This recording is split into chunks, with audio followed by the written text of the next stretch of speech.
हर रोज एक नई कहानी देखने के लिए चैनल को सब्सक्राइब करें और बेल आइकन दबाना ना भूलें। पलक अपनी दोस्त अनीशा के साथ शॉपिंग करने के लिए एक मॉल में जाती है, जहां डमी में लगी हुई एक शॉर्ट ड्रेस उसे बहुत पसंद आती है और वो उस ड्रेस को निहारने लग जाती है। तभी उसकी दोस्त अनीशा उसके सर पर हाथ मारते हुए कहती है, शर्म नहीं आती एक लड़की के पुतले को सरेआम घूरते हुए। अबे यार, पुतले को नहीं बल्कि उस पर लगी ड्रेस को देख रही हूँ। कितनी मस्त है ये तो मुझे लेनी ही पड़ेगी। हाँ वैसे मस्त तो है ड्रेस, अब यहाँ आए हैं तो ले ही लेते हैं ना। तभी वहाँ मॉल का एक स्टाफ मेंबर आता है तो पलक उससे उस ड्रेस को पैक करने के लिए कहती है। मैम ये ड्रेस आपको किस साइज में चाहिए? डबल एक्सल में, जैसा आप इसे देख सकते हैं। सॉरी मैडम, ये ड्रेस डबल साइज में नहीं है। आपको स्मॉल या मीडियम में चाहिए तो बताइए। अरे जब आता ही डबल एक्सल है तो स्मॉल या मीडियम लेकर क्या उसका पोछा बनाऊंगी मैं? आप चिल्ला क्यों रही हैं? और वैसे भी आपकी साइज के कपड़े इस मॉल में क्या किसी और मॉल में भी नहीं मिलेंगे, और मोटे लोगों को दिक्कत तो झेलनी पड़ती है। उस आदमी की ये बात सुनकर जहाँ पलक मायूस हो जाती है तो अनीशा को इतना गुस्सा आता है कि वो उस आदमी के पैर पर अपनी हील्स मारकर कहती है, मोटी मोटी किसको बोला? दिखने में तो तू भी 1.5 पसली है, लेकिन हमने कुछ कहा नहीं ना। फिर तेरी हिम्मत कैसे हुई मेरी दोस्त को मोटी कहने की? तेरी तो। अनीशा गुस्से में उस आदमी को थप्पड़ मारने के लिए हाथ उठाती है कि तभी पलक उसे रोक देती है और खींचकर वहाँ से बाहर ले जाती है। अरे तो पागल है क्या? छोड़ मुझे, रोका क्यों तूने मुझे? उसको तो मैं बताती अच्छे से, थप्पड़ मार मार के उसका मुंह ना सुझा देती तो मेरा नाम अनीशा नहीं। शांत गदाधारी भीम शांत। बस तेरे गुस्से करने से ही मुझे शांति मिल जाती है, और लोगों की बातों से मुझे कोई फर्क नहीं पड़ता। अरे फर्क नहीं पड़ता तो क्या? तू किसी का कुछ भी कहा सुन लेगी क्या? नहीं, क्योंकि मेरे बदले पहले तू ही उन्हें मुंह तोड़ जवाब दे देती है और मेरे बोलने की तो नौबत ही नहीं आती। इसलिए तो मैं तेरी पक्की दोस्त हूँ। अगली सुबह पलक सब्जी लेने मार्केट जाती है तो उसके साथ ही सब्जी ले रही सुरेखा फट से सब्जियां ठेले में रखती है और बहुत ही आराम से अपने पर्स से पैसे निकाल रही होती है। अरे माता जी, जल्दी से पैसे दीजिए, कितना समय लगाती हैं आप? सब्र रख, पैसे दे तो रही हूँ ना, ये ले 100 रुपए। 100 रुपये? अरे माता जी, सब्जियां लेने में तो आपने थोड़ा भी कम नहीं लिया, और पैसे देने के टाइम पे कंजूसी दिखा रही हैं। अरे सारी सब्जियां मिलाकर भी ना 250 रुपये होते हैं। चुपचाप से ना सही पैसा दीजिए, हम यहाँ पे टाइम पास के लिए नहीं बैठे हैं। 250? हाय दैया, 4 सब्जी खरीदी है मैंने, पूरा ठेला नहीं जो इतने पैसे मांग रहा है।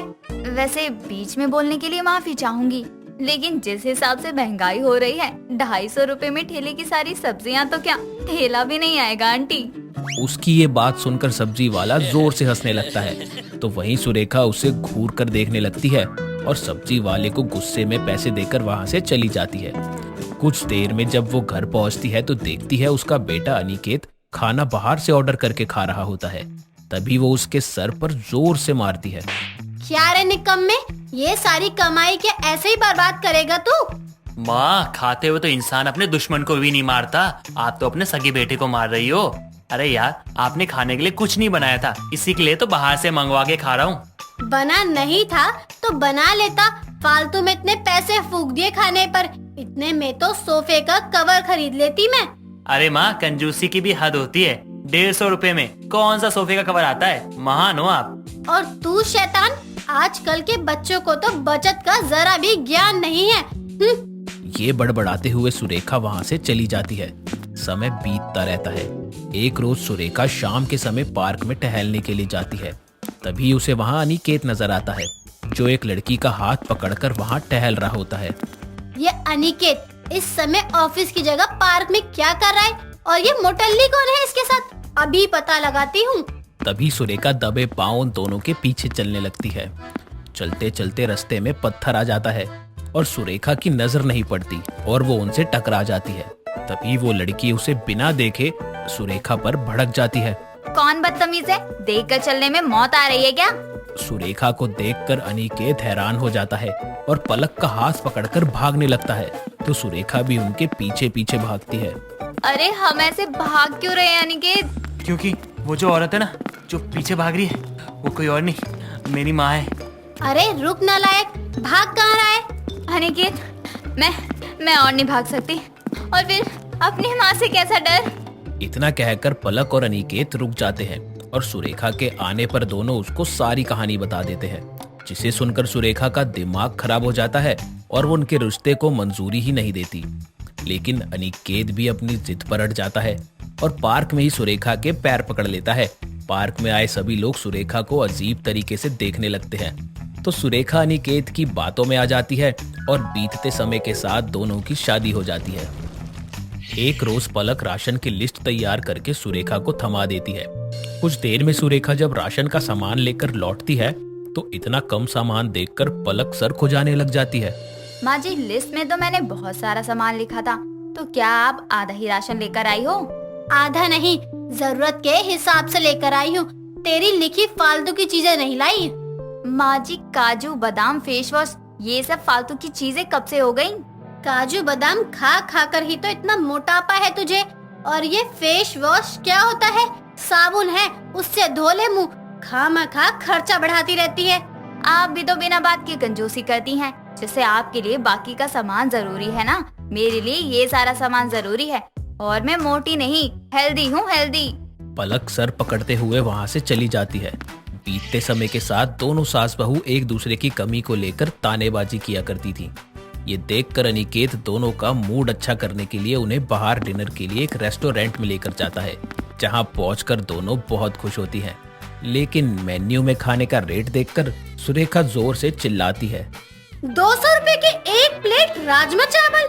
अरे 200 रुपए में तो मैं पूरे परिवार को राजमा चावल खिला दूं, वो भी तड़के वाले। क्यों लूट मचा रखी है? माँ जी, शांत हो जाओ। आपका घर नहीं, रेस्टोरेंट है ये। हाँ माँ, और आपको क्या खाना है क्या नहीं खाना है वो देखो ना, ये प्राइस वाइज छोड़ो। ये तो अपनी कंजूसी के चलते भूखी ही रहेंगी।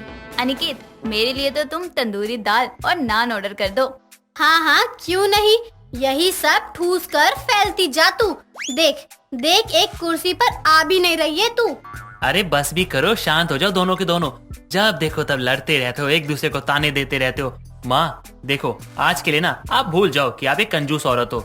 और हाँ पलक, तुम ना कुछ हेल्दी सा ऑर्डर कर दो जो कि माँ को भी अच्छा लगे। तुम दोनों ने अगर फिर से एक दूसरे को ताने दिए ना, मेरे खून के आंसू आ जाएंगे। मैं यहाँ इसलिए लेके आया था तुम दोनों को, ताकि शांति से ना हम लोग खा सके। इसलिए चुपचाप खाने पे ध्यान दो। ठीक है, तू कहता है तो कुछ नहीं कहती मैं। हाँ, और मैं भी अपने लिए कुछ हल्का मंगवा लेती हूँ। वैसे भी कुछ दिनों से खुद की डाइट पर ध्यान देने की सोच रही थी, ताकि मेरा वजन कुछ तो कम हो। वाह, इतनी समझदारी तो तुम लोग घर में नहीं दिखाती। लगता है ताने तुम सुनने वाले हो।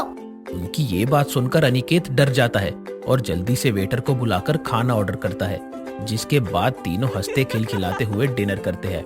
और बीतते समय के साथ कंजूस सास और मोटी बहू की आपस में बनना शुरू हो जाती है और वो एक दूसरे की कमियों को अपनाकर प्यार से साथ रहने लगते हैं। दोस्तों, अगर आपको ये कहानी पसंद आई तो इसे लाइक करें, शेयर करें और कमेंट करके बताएं कि कहानी में आपको सबसे अच्छा क्या लगा।